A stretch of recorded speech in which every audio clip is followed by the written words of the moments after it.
주시는 하나님의 말씀은 마가복음 5장 21절부터 43절까지의 말씀입니다. 마가복음 5장 21절부터 43절까지의 말씀입니다. 조금 긴 말씀인데 저와 한 절씩 교독하시고 마지막 43절은 함께 읽으시겠습니다. 마가복음 5장 21절입니다. 예수께서 배를 타시고 다시 맞은편으로 건너가시니 큰 무리가 그에게로 모이거늘 이에 바닷가에 계시더니 회당장 중에 하나인 야이로라 하는 이가 와서 예수를 보고 발 아래 엎드리어 간곡히 구하여 이르되 내 어린 딸이 죽게 되었사오니 오셔서 그 위에 손을 얹으사 그로 구원을 받아 살게 하소서 하거늘 이에 그와 함께 가실새 큰 무리가 따라가며 애워싸 밀더라. 12해를 혈루증으로 앓아온 한 여자가 있어 많은 의사에게 많은 괴로움을 받았고 가진 것도 다 허비하였으되 아무 효험이 없고 도리어 더 중하여졌던 차에 예수의 소문을 듣고 무리 가운데 끼어 뒤로 와서 그의 옷에 손을 대니 이는 내가 그의 옷에만 손을 대어도 구원을 받으리라 생각함일러라. 이에 그의 혈루 근원이 곧 마름에 병이 나은 줄을 몸에서 깨달으니라. 예수께서 그 능력이 자기에게서 나간 줄을 곧 스스로 아시고 무리 가운데서 돌이켜 말씀하시되 누가 내 옷에 손을 대었느냐 하시니 제자들이 여짜오되 무리가 애워싸 미는 것을 보시며 누가 내게 손을 대었느냐 물으시나이까 하되 예수께서 이 일 행한 여자를 보려고 둘러보시니 여자가 자기에게 이루어지는 일을 알고 두려워하여 떨며 와서 그 앞에 엎드려 모든 사실을 여쭈니 예수께서 이르시되 딸아 내 믿음이 너를 구원하였으니 평안히 가라 내 병에 놓여 건강할지어다. 아직 예수께서 말씀하실 때에 회당장의 집에서 사람들이 와서 회당장에게 이르되 당신의 딸이 죽었나이다. 어찌하여 선생을 더 괴롭게 하나이까? 예수께서 그 하는 말을 곁에서 들으시고 회당장에게 이르시되 두려워하지 말고 믿기만 하라 하시고 베드로와 야고보의 형제 요한 외에 아무도 따라옴을 허락하지 아니하시고 회당장의 집에 함께 가서 떠드는 것과 사람들이 울며 심히 통곡함을 보시고 들어가서 그들에게 이르시되 너희가 어찌하여 떠들며 우느냐 이 아이가 죽은 것이 아니라 잔다 하시니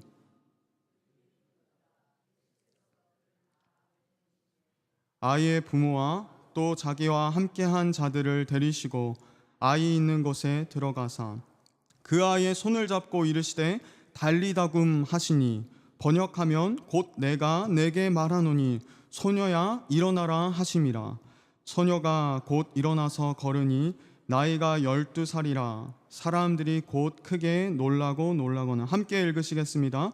예수께서 이 일을 아무도 알지 못하게 하라고 그들을 많이 경계하시고 이에 소녀에게 먹을 것을 주라 하시니라. 아멘. 오래간만에 수요예배 설교의 자리에 서게 된 것 같습니다. 매월 토요 온가족 새벽 예배가 있는 주간에는 부교역자들이 돌아가면서 설교를 하는데요. 저희 3명의 전도사들이 돌아가면서 설교를 하고 있습니다. 마침 사도신경 강해가 끝나고 이제 다음 주부터 십계명 강해가 새롭게 시작되는 전환되는 이 시점에 오늘 함께 읽으신 이 본문을 통하여서 하나님께서 우리에게 말씀하시는 바를 함께 나누시고 그 은혜를 누리시기를 원합니다. 성도님들은 혹시 길을 잃어보신 경험이 있으십니까? 혹은 해외여행에 같이 단체 여행으로 갔다가 주변에 많은 볼거리와 뛰어난 경관들을 보다가 함께하던 가이드나 아니면 함께하던 사람들을 놓쳐서 잃어버린 경험이 있으십니까? 그런 경험을 하게 되면은 잘 모르는 곳에 가서 당황하게 되고 말이 통하지 않는 환경 속에서 혼란을 가지게 됩니다. 저도 이러한 비슷한 경우가 하나 있었는데요. 요즘은 기술이 발달해서 휴대폰으로 차량 내비게이션을 사용하는데 거기에 얽힌 사연입니다. 작년 12월에 저희 중고등부에서 유스코스타를 갔는데 많은 인원들이 참석하게 되어서 교회 본고 이외에도 추가적인 픽업이 필요하게 되었습니다. 그래서 저도 유스코스타 마지막 날에 제 차를 가지고 이렇게 해밀턴의 근처에 위치한 수련회 장소에 픽업을 하러 가게 되었습니다. 그때 제가 오래된 휴대폰을 사용하고 있어서 위치 서비스가 되었다가 안 되었다가 했었습니다. 그래서 한참 모tor웨이를 가고 있는데 갑자기 위치 서비스가 안 되는 겁니다. 모tor웨이 중간이었기 때문에 잠깐 정차를 해서 이렇게 휴대폰을 만질 시간도 없고, 저는 그때 얼마나 왔는지 얼마나 남았는지 내가 어디를 가고 있는지를 모른 채 그냥 모tor웨이를 쭉 30분 정도 달렸습니다. 30분이 지나서야 위치 서비스가 제대로 돌아왔고, 그때는 이미 제가 빠져야 할 길을 지나서 한참을 돌아서 다시 수련회 장소로 갔던 기억이 있습니다.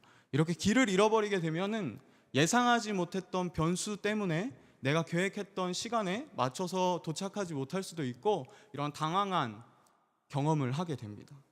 아마도 성도님들께서도 이런 비슷한 경험이 한두 번씩은 있으리라 생각을 합니다. 오늘 우리가 읽었던 이 본문 속에서도 길을 잃은 한 사람이 등장을 합니다. 그의 이름은 야이로라는 사람이었습니다. 우리가 읽었던 본문의 배경이 오늘의 말씀 21절에서 나타나고 있습니다. 예수님께서는 배를 타시고 다시 맞은편으로 건너가셨다고 합니다. 예수님께서는 이전에 거라사인의 지방에서의 사역을 마치시고 다시 가버나움으로 건너오신 상황이었습니다. 이때 큰 무리들이 예수님 주변으로 모이게 됩니다. 이 큰 무리가 예수님 주변으로 모였던 까닭은 성도님들도 잘 알고 계실 것입니다.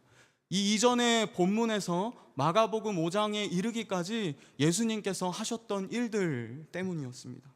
예수님께서는 귀신 들린 사람을 고치시고 손 마른 사람을 고치시고 중풍병자를 고치는 등 많은 이적과 많은 사역을 행하셨습니다. 그래서 그 예수님의 소문을 들은 사람들이 예수님께서 가버나움으로 다시 돌아오셨다라는 이야기를 듣고 예수님 주변으로 모여서 큰 무리를 이루었던 것입니다.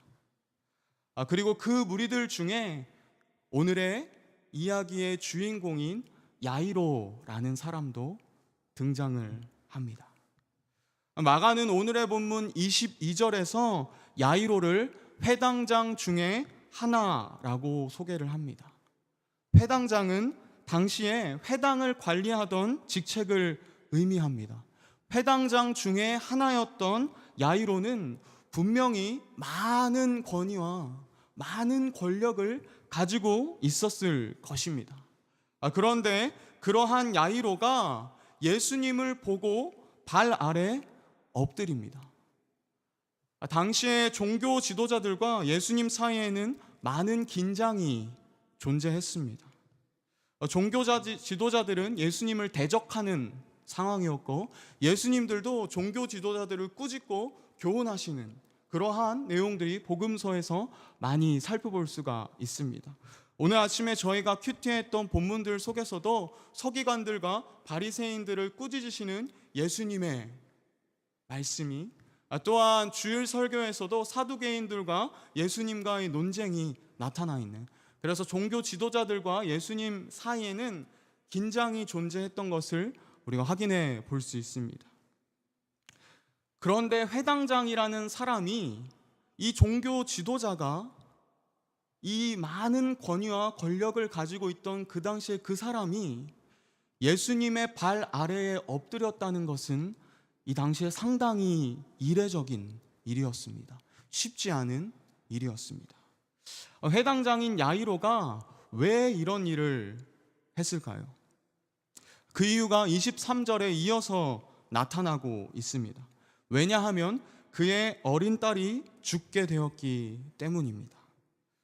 그가 이러한 사연을 가지고 있었기 때문에 회당장으로서의 권위와 체면을 다 내려놓고 예수님의 발 아래에 엎드려서 간곡히 구하고 있었던 것입니다. 영어 성경 ESV 버전을 보면은 야이로의 딸의 상태를 at the point of death라고 표현하고 있고, NIV 성경에서는 My little daughter is dying 이렇게 표현을 하고 있습니다. 결국에는 내 딸이 죽음의 문턱에 이르렀습니다. 내 딸이 지금 죽어가고 있습니다. 이렇게 야이로는 예수님의 발 아래에 엎드린 것입니다.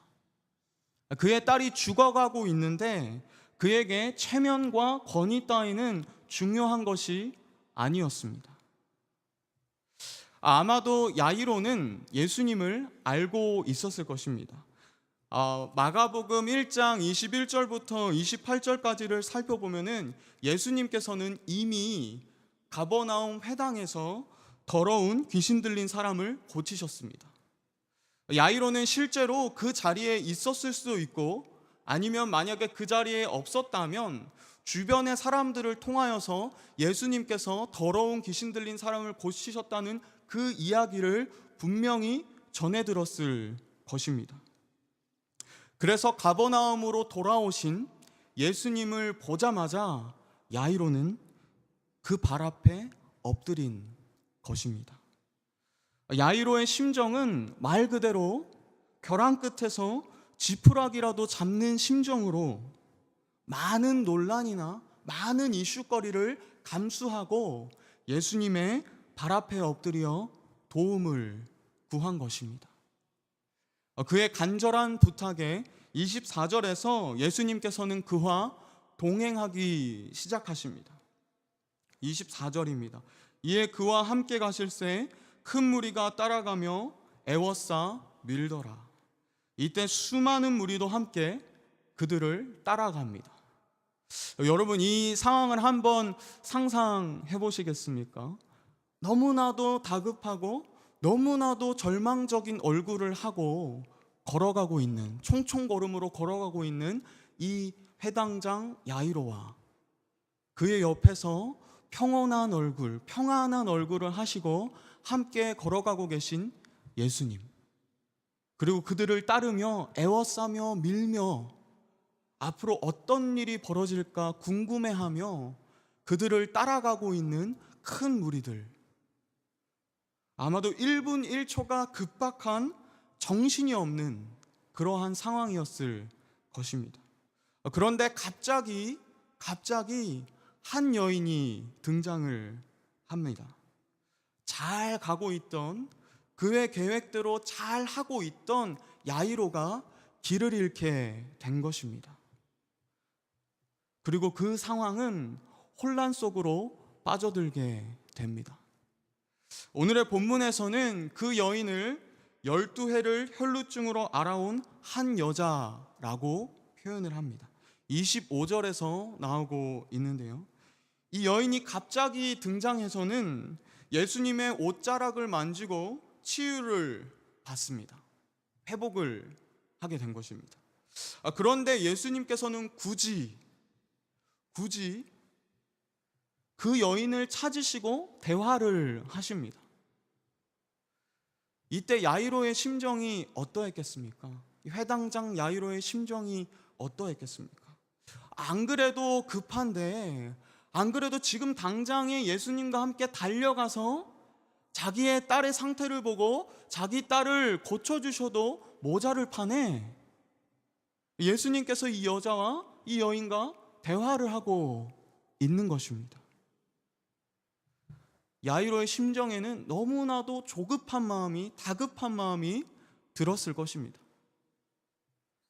그런데 오늘의 본문 35절에서 아니나 다를까 야이로가 우려했던 그 상황이 나타납니다. 바로 그의 딸이 죽었다는 소식을 전해 듣게 된 것입니다. 이때 그의 심정은 어떻게 변했을까요? 엄청난 절망에 빠졌을 것입니다. 그나마 붙잡고 있던 단 하나의 희망의 끈이 끊어지는 절망감을 느꼈을 것입니다. 그리고 시간을 지체한, 굳이 그러지 않아도 되는데 그 여인을 찾아서 대화를 한, 그 시간을 지체한, 그래서 내 딸을 죽게 한 그 예수님을 원망하는 마음이 이 회당장 야이로의 심정에 가득했으리라 생각이 됩니다. 그런데 왜 이 혈루증을 앓는 여인의 사건의 이야기가 이 본문 중간에 떡하니 10구절 정도 등장하는 것일까요? 그리고 예수님께서는 왜 이렇게 급박하고 다급한 상황 속에서 왜 여인과 대화를 하며 지체하셨던 걸까요? 모든 성경의 저자는, 그리고 모든 성경은 목적을 가지고 본문의 구조를 배치하고 그 구조가 배치되어 있습니다. 이 구조는 동일한 사건을 기록한 마태복음 9장에도 누가복음 8장에도 동일한 본문의 구조를 가지고 있습니다. 회당장 야이로의 사건이 등장을 하고 혈루증을 앓던 여인의 사건이 등장하고 다시 야이로의 사건으로 장면이 전환되는 이것이 오늘의 본문인 마가복음에도 마태복음에도 누가복음에도 동일한 구조를 가지고 기록되어 있습니다. 이러한 것을 샌드위치 구조라고 합니다. 혈루증을 앓던 이 여인의 사건과 회당장 야이로의 사건은 깊은 연관이 있는 것입니다. 이 사건을 조금 더 잘 이해하기 위하여서는 혈루증 앓던 여인에 대한 사건을 조금 더 자세히 살펴볼 필요성이 있습니다. 혈루증은 당시에 부정한 병이었습니다.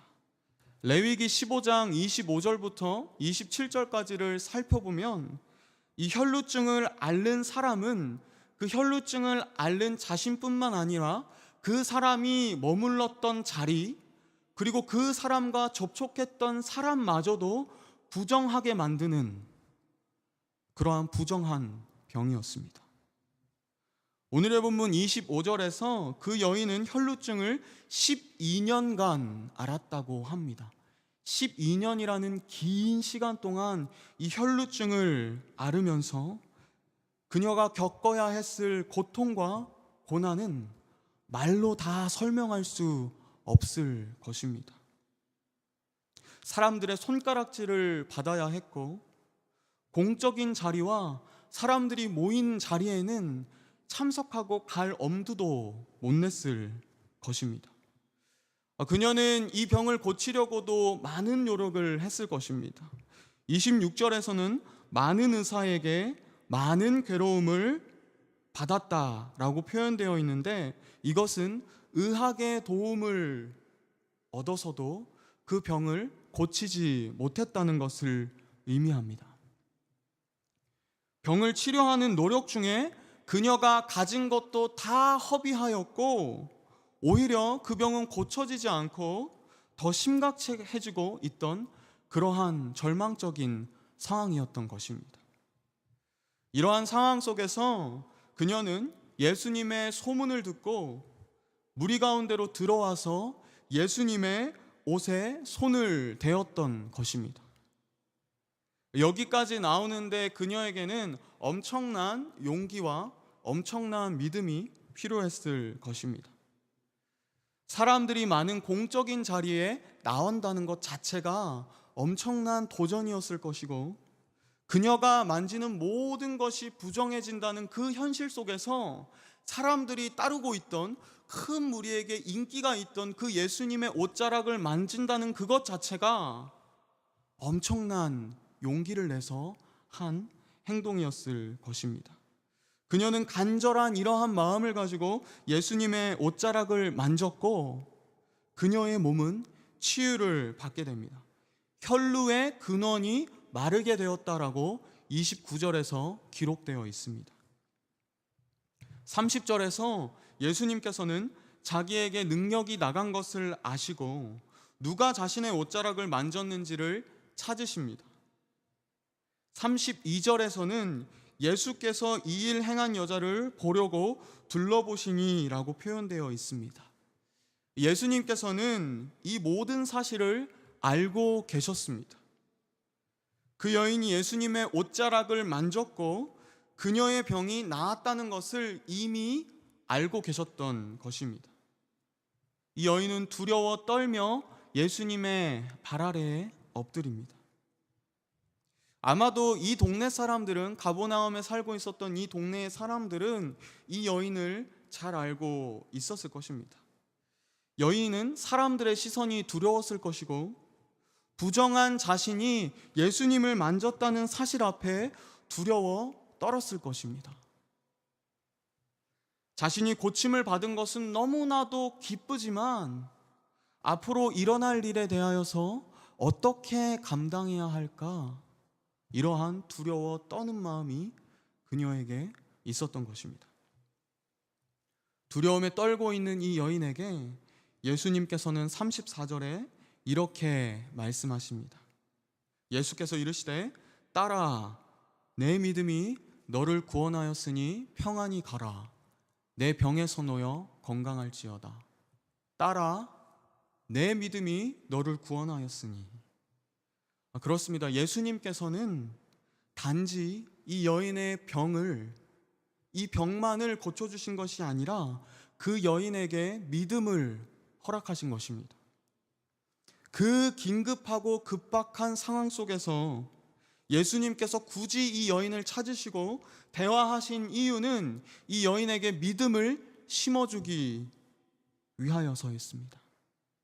그녀를 치유하는 것을 넘어서 그녀를 구원하신 것입니다. 이러한 원리들을 가지고 다시금 회당장의 사건을 살펴보기를 원합니다. 예수님께서는 회당장 야이로의 사건에도 분명한 목적이 있으셨을 것입니다.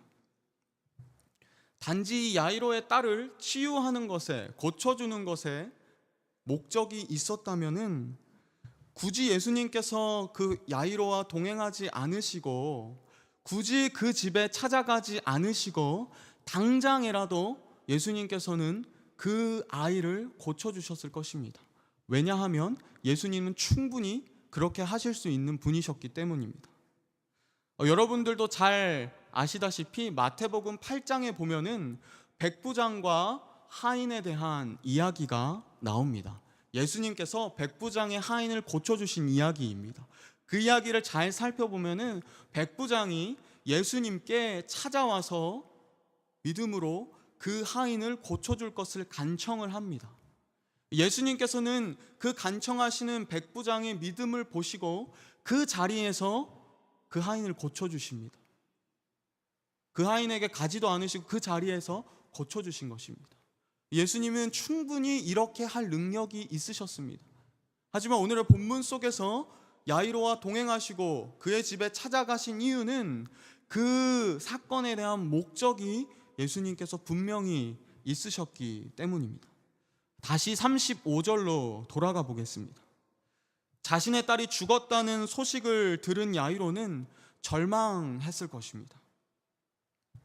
소식을 전하러 온 자들도 더 이상 예수님을, 더 이상 선생님을 괴롭히지 말라고 말합니다. 36절에서는 예수께서 그들이 하는 말을 곁에서 들으셨다라고 표현되어 있습니다. 사실은 이 원어를 조금 더 자세히 살펴보면 들으시다라는 이 원어는 들으시다라는 의미보다는 무시하다 혹은 적극적으로 반대하다라는 의미를 좀 더 많이 가지고 있습니다. 예수님께서는 그 사람들이 하는 말씀을, 그 사람들이 하는 말을 무시하시고 거절하시고 야이로에게 이렇게 말씀하십니다. 두려워하지 말고 믿기만 하라. 두려워 말고 믿기만 하라. 그리고 회당장의 집에 도착하셔서 장례를 치르고 울며 통곡하고 있는 사람들에게 야이로의 딸은 죽은 것이 아니라 잔다, 이렇게 말씀을 하십니다. 그 장례식장에 있었던 자들은 아마도 당시의 문화에는 장례시에 곡하는 자를 고용을 해서 통곡하고 우는 것이 그 당시의 풍습이었다고 합니다. 아무리 가난한 사람의 장래에도 곡하는 사람들이 꼭 한두 사람은 있을 정도로 그 당시에 있었던 풍습이었습니다. 아마 권위와 권력을 많이 가지고 있는 회당장의 딸이 죽었으니 거기에 많은 곡하는 사람들이 있었으리라고 생각이 됩니다. 많은 장례식에 가봤던, 전문적으로 곡을 하던 그들에게 예수님이 말씀하시는 그 딸아이는 죽은 것이 아니라 잔다, 이렇게 말씀하시는 예수님의 말씀이 그들에게는 아마 우습게 들렸을 것입니다. 그래서 그들은 예수님을 비웃습니다. 예수님께서는 그들을 내보내십니다. 그리고 나서는 부모와 세 제자만을 데리고 딸이 있는 곳으로 향하십니다. 이것은 수많은 무리를 배제시키시고 그들을 조롱하는 자들을 제외시키시고 그들에게 좀 더 조용한 상황 속에서 개인적이고 깊은 가르침을 하시기 위함이었을 것입니다. 그리고 예수님께서는 41절에서 그 소녀를 일으키십니다. 그리고 달리다굼이라고 말씀하십니다. 이것은 아람어였는데 소녀야 일어나라 라는 말이었습니다. 42절에는 함께하던 사람이 크게 놀라고 놀랐다라고 강조하여 표현하고 있습니다. 이 일어나라라는 단어는 마가복음에서 10번 정도 예수님의 부활하심을 설명할 때 사용되어진 단어입니다. 결국에는 이 소녀가 일어나는 이 사건은 예수님의 죽으심과 부활하심을 예고하는 사건이었던 것입니다. 예수님께서는 이 사건을 통하여서 그들에게 자신을 알리시고 자신을 계시하셨던 것입니다. 이 소녀의 죽음 가운데에서 소생시키시고 부활시키시는 이 사건을 통하여서 예수님 자신의 죽으심과 부활하심을 예고하시고 알리시고 이것을 예포하는 사건이었던 것입니다. 사랑하는 성도 여러분, 오늘의 이 말씀이, 이 사건이 우리에게 어떠한 의미로 다가오십니까? 우리에게 어떠한 말씀을 하고 계십니까? 예수님께서는 회당장 야이로와 혈루증을 앓던 여인에게 단지 치료만을 해주시고 끝난 것이 아니라 분명한 목적을 가지고 계셨습니다. 그것은 바로 그들에게 믿음을 심어주시기 위함이었고 자기 자신을 알려주시고 자기 자신을 계시하시기 위함이었습니다. 만약에 혈루증을 앓던 이 여인이 예수님의 옷자락을 만지고 그냥 치유받은 것으로만 끝났다면 어떻게 됐을까요? 아마도 잘은 모르지만 이 여인은 신비주의나 아니면 미신적인 맹신에 빠졌을 가능성이 높습니다. 예수님께서는 그 여인에게 분명히 내 믿음이 너를 구원하였다 라고 말씀을 하십니다. 인격적으로 그녀를 만나시고 그녀에게 믿음을 심어주신 것입니다. 회당장 야이로에게도 마찬가지입니다. 원망하는 야이로의 눈빛을 바라보며 절망하며 예수님을 탓하는, 예수님을 원망하는 이 야이로의 눈빛을 바라보며 두려워하지 말고 믿기만 하라, 두려워 말고 믿기만 하라 말씀하시는 이 예수님의 마음에는 그에게 믿음을 허락하시기 위한 그 마음이, 예수님 그 자신의 죽으심과 부활하심을 계시하시고자 하시는 그 마음이 예수님의 마음 가운데에 있으셨던 것입니다. 오늘 수요 예배에 참석하신 많은 성도님들의 마음속에도 간절한 기도의 제목들이 한 가지씩, 두 가지씩 있으실 것입니다.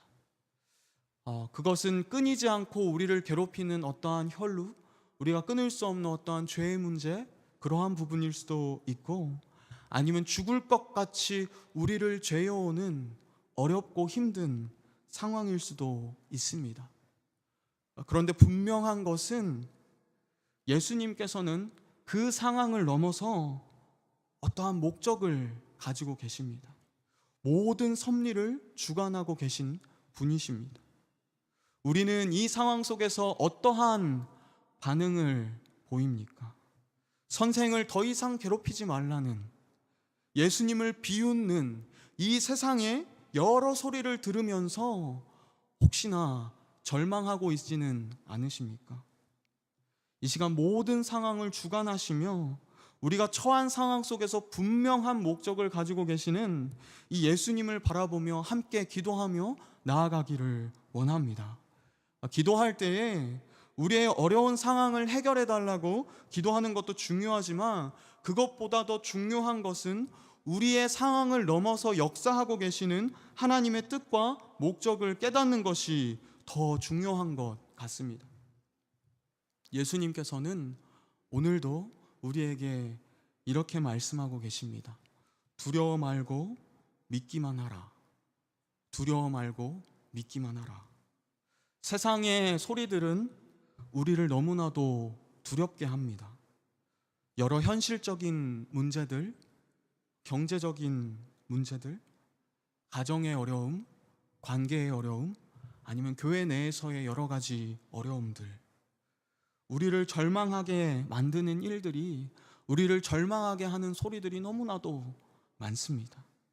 하지만 우리가 절망하지 않고 담대히 기도하며 나아갈 수 있는 이유는 예수님이 이 우리의 모든 상황을 알고 계시기 때문입니다. 그리고 이 상황을 넘어서 우리에게 목적하신 바를 이루시며 이 모든 것에 합력하여 선을 이루시는 그 예수님을 우리가 믿기 때문입니다. 사랑하는 성도 여러분, 두려워하지 마시고 믿음으로 기도하며 나아가기를 진심으로 소망합니다. 이 시간 함께 들으신 말씀을 놓고 함께 기도하며 나아가기를 원합니다. 여러분들의 마음속에, 여러분들의 상황 속에서 여러분들을 어렵게 하는, 혹은 여러분들을 절망하게 하는 그 상황이 무엇입니까? 여러분들이 가지고 계신 그 기도의 제목들이 무엇입니까? 이 시간 우리가 말씀을 들었던 것과 같이 예수님께서는 그 상황을 넘어서 우리 가운데 말씀하시고자 하는 것이 있으며 그 상황을 넘어서 우리 가운데 깨닫게 하고자 하시는 그 내용들이 있습니다. 그리고 예수님께서는 우리에게 두려워 말고 믿기만 하라, 이렇게 말씀을 하십니다. 우리가 가지고 있는 여러 가지 어려운 상황들, 또한 우리가 처해 있는 여러 환경들을 가지고 이 시간 두려워하지 말고 믿음을 가지고 예수님 앞에 기도하며 하나님께 기도하며 나아가기를 원합니다. 함께 기도하시겠습니다.